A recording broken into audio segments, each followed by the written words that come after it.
Products విషయానికి వస్తే ఏవి తీసుకోవాలి ఏవి తీసుకోకూడదు? నిజంగా కొంతమంది చెప్తుంటారు డైరీ ప్రొడక్ట్స్ స్కిప్ చేయడమే మంచిది, ఇప్పుడు అన్నిట్లో హార్మోన్కి సంబంధించిన ఇంజెక్షన్లు ఇలాంటివన్నీ వస్తున్నాయి కాబట్టి అని. నిజంగా ఏవి తీసుకుంటే బాగుంటుంది మ్యామ్? నేను గతంలో కూడా చాలాసార్లు చెప్పానమ్మా. చాలా మంది వాదనకి కూడా దిగుతారు. మన తాతలు తండ్రులు ముత్తాతలు అందరూ పాలు తాగారు, ఇప్పుడు మీరెందుకు చెప్తున్నారు పాలు తాగకూడదని?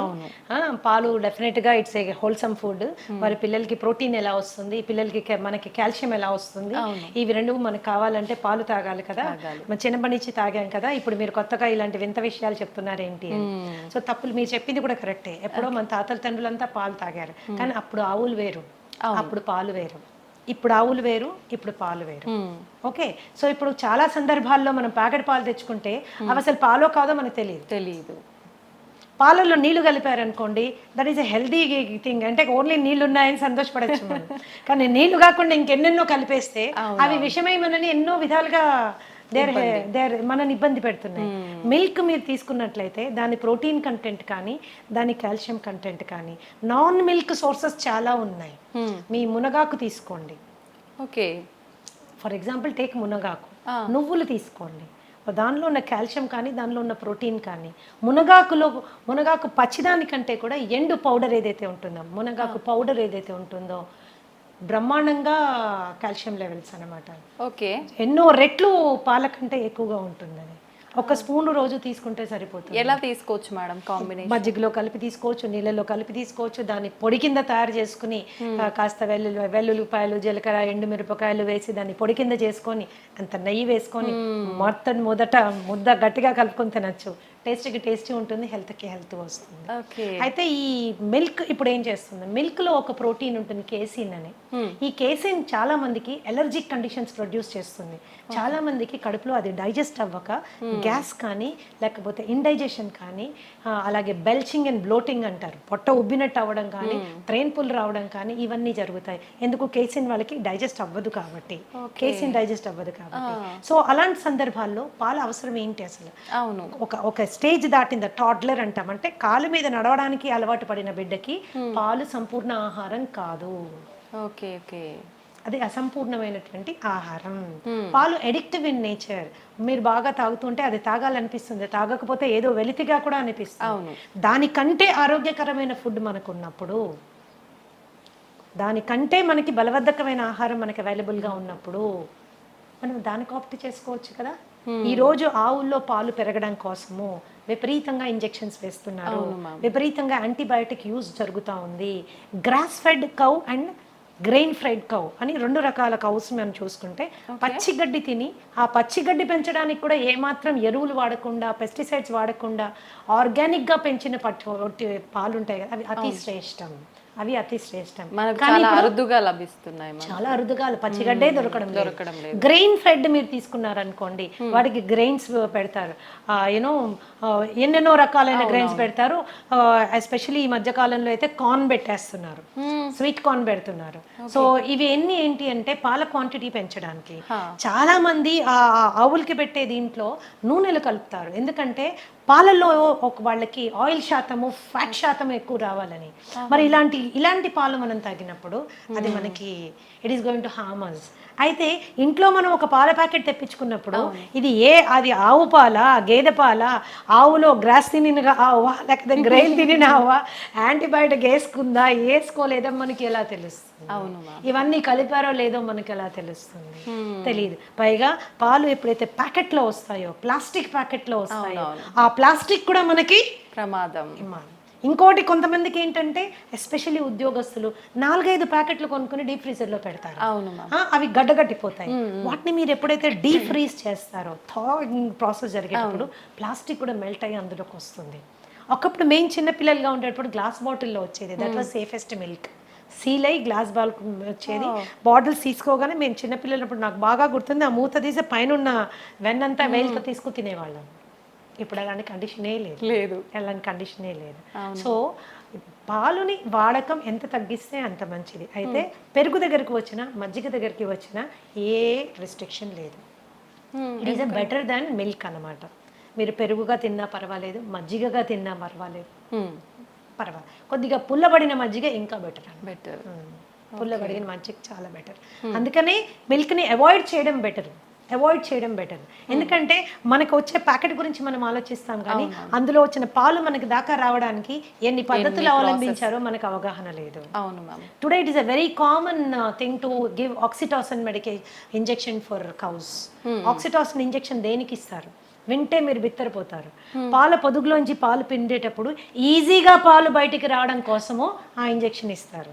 మనకు కూడా ఆక్సిటాసిన్ ఇంజెక్షన్స్ ఇస్తుంటారు. మంచి ఎప్పుడు యూస్ చేస్తారో తెలుసా మీకు?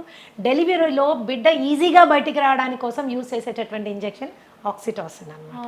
కండరాలు లూజ్ అయ్యి బిడ్డ ఈజీగా బయటికి రావడానికి. యానిమల్స్ కి కూడా ఆక్సిటాసిన్ ఇంజెక్షన్ దానికోసమే ఇస్తారనమాట. బట్ దేనికి వాడుతున్నాం ఈరోజు? ఈజీగా అంటే అది పిండడానికి కూడా మనకు ఓపిక లేదనమాట. దాని బిడ్డను తాగనివ్వడం లేదు మనము. దాని బిడ్డ నోటికాడ పాలు మనం గుంజుకుంటున్నాం. అది కూడా ఈజీగా రావడం కోసం కెమికల్ ఇంజెక్షన్స్ ఇస్తున్నాం. మరి ఇలాంటి పాలు తాగడం అవసరమా? అక్కర్లేదని చెప్పాలి ma'am. So it's dairy and ఆవు మీద జరుగుతున్నటువంటి ఘోరాల గురించి అది డిఫరెంట్ స్టోరీ. దాని గురించి మాట్లాడుకుంటే పాలు చూస్తే కూడా భయపడిపోతా ఉన్నాడు. అమ్మో బాబాయ్ ఇంత కష్టమైన పాలు మనకు అవసరమైంది అని. That is as simple as that. పాల కంటే బలబద్ధమైన ఆహారం చాలా చాలా ఉంది. You can go towards it. అవి తీసుకోవచ్చు. ఆల్టర్నేట్ మిల్క్స్ కూడా ఉన్నాయి. మీ బాదం మిల్క్, తర్వాత ఈ కోకోనట్ మిల్క్, దాని తర్వాత you have kaju milk, ragi milk, జొన్న పాలు, మిల్లెట్ పాలు, ఇలా మనకు చాలా ఉన్నాయి. Which are more nutritious. పాలు దేనికి తాగెత్తున్నామో ఆ న్యూట్రిషన్ ఇవ్వగలిగినవి ఇంకా ఎక్కువ శాతంలో ఇవ్వగలిగిన పాలు మనకు చాలా ఉన్నాయి. ఓకే. ఇంకా కొంతమంది అడుగుతూ ఉంటారు నన్ను, మేడం పాల ప్యాకెట్లో పాలు తీసుకోమంటారా, లేకపోతే టెట్రా ప్యాక్ తీసుకుంటే ఏమైనా ప్రాబ్లం వస్తుందా? టెట్రా ప్యాక్ మీద చాలా హెవీ రీసెర్చ్ జరిగిందమ్మా. టెట్రా ప్యాక్ లో పాలు రీసెర్చ్ చేసినప్పుడు, ఫ్రెష్ మిల్క్ చేసినప్పుడు డెఫినెట్ గా టెట్రా ప్యాక్ లో ఉన్న పాలలో పోషక విలువలు తక్కువ ఉంటాయి అనేది నిర్వివాదాస్పదం. You don't have to discuss about it. It is clear. ఎందుకు అలాగా? పాలు అవి పాస్చరైజ్ చేస్తారు అండ్ హోమోజినైజ్ చేస్తారు. హోమోజినైజ్డ్ అండ్ పాస్చరైజ్డ్ మిల్క్ ఎప్పుడైతే హీట్ చేసి కూల్ చేస్తారో దాంట్లో పోషక విలువలు తక్కువ అయిపోతాయి. కాకపోతే టెట్రా ప్యాక్ లో మీరు తీసుకున్నప్పుడు ఏంటంటే హైజీన్ అండ్ శానిటేషన్ ఎక్కువ, ఇన్ఫెక్షన్ కాజింగ్ జర్మ్స్ కానీ అది మనకి ఉండదు. పైగా ఏమీ అడిటివ్స్ యాడ్ చేయరు దాంట్లో. ఏమి దాన్ని ప్రిజర్వ్ చేయడానికి ఏమీ బయట నుంచి యాడ్ చేయరు. సో పోషక విలువల ఫ్రెష్ మిల్క్ కంటే కొంచెం తక్కువైనా అది సేఫ్ మిల్క్ కాబట్టి టెట్రా ప్యాక్ లో మిల్క్ వాడుతూ ఉంటారు. That is how it is. ఇప్పుడు ఫ్రెష్ గా తీసుకున్న పాలు వి డోంట్ నో దాంట్లో ఏమేమి ఉన్నాయో తెలియదు. అందులో ఎన్ని పెస్టిసైడ్ రెసిడ్యూస్ వస్తాయో తెలియదు, ఎన్ని మాన్యూర్ రెసిడ్యూస్ వస్తాయో తెలియదు, బ్యాక్టీరియల్ ఇన్ఫెస్టేషన్ కానీ వైరల్ ఏదైనా మైక్రో ఆర్గానిజం ఉందేమో మనకి తెలియదు. రెండు తెల్లగానే ఉంటాయి అంతే. మనం పాల రూపంలో తీసుకునే వాళ్ళకైతే ఆల్టర్నేట్ ఆప్షన్స్ చాలా ఉన్నాయి మీరు చెప్పారు. కొంతమంది తెల్లారితే కానీ టీ లేనిది వాళ్ళకి తెల్లారదనే వాళ్ళు చాలా మంది ఉంటారు. అలాంటి వాళ్ళ పరిస్థితి ఏంటి మ్యామ్? టీ కాఫీ అనేవి దేనికి తాగుతాం? నా పద్ధతి ఏంటంటే దేనికైనా ఏ పద్ధతికైనా ఎందుకు అని ముందు తెలుసుకుంటే అది మనకు అవసరమా లేదు అని నిర్ణయం తీసుకోవచ్చు. రైట్. ఓకే. మన డైలీ లైఫ్లో మనకున్న స్ట్రెస్ మూలాన చాలా మందికి హెడేక్స్ రావడము, ఆ స్ట్రెస్ మూలాన మైగ్రేన్స్ రావడము, డల్ గా ఫీల్ అవ్వడము ఇవి అవుతాయి. టీ అండ్ కాఫీలో ఏముంటుంది? కెఫీన్ ఉంటుంది. ఈ కెఫీన్ ఏం చేస్తుంది? నర్వస్ సిస్టమ్ ని టెంపరీగా ఉత్తేజపరుస్తుంది. ఓకే. టెంపరీగా ఉత్తేజపరుస్తుంది. ఎప్పుడో ఒక రోజు ఒక గుక్క తాగినంత మూలాన మనకి పెద్ద వదిలేదు. అది అలవాటు చేసుకుంటే it is addictive in nature. అనమాట. సో టీ మంచిదా కాఫీ మంచిదా అని కూడా కొంతమంది అడుగుతుంటారు. దీంట్లో నేనేమంటానంటే మీరు పాలు షుగర్ లేకుండా ఏది తాగినా మంచిదే. Okay. Black tea, black coffee ఏది తాగినా మంచిదే.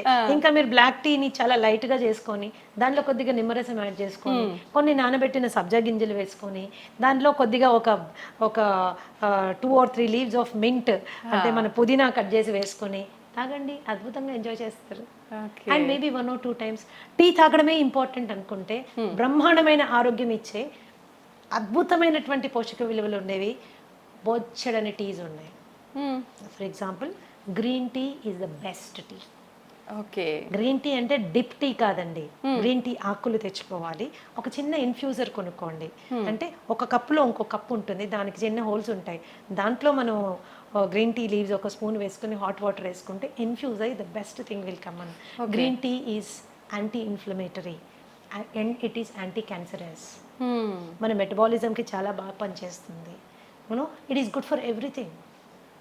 కానీ ప్రతిదీ తీయగా ఉండాలంటే కష్టం.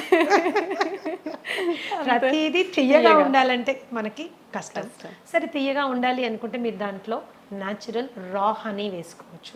బట్ అది ఇంకొక స్కామ్. మనకి ఏది హనీయో ఏది బెల్లం మడ్డో ఏది యూనో చక్కెరపాకమో మనకి తెలుసుకోలేము, అంత టైం కూడా లేదు. That is how it is. Organic గా చేసినటువంటి బెల్లం పౌడర్ కొంతమంది వాడుకుంటారు, పర్వాలేదు, అది కూడా పర్వాలేదు. As long as remaining conditions అన్ని నార్మల్ గా ఉన్నప్పుడు మనకి ఇవన్నీ పెద్దగా కాంట్రిబ్యూట్ అవ్వాలి. రిమైనింగ్ కండిషన్స్ నార్మల్ పెట్టుకోవడం చాలా ఇంపార్టెంట్.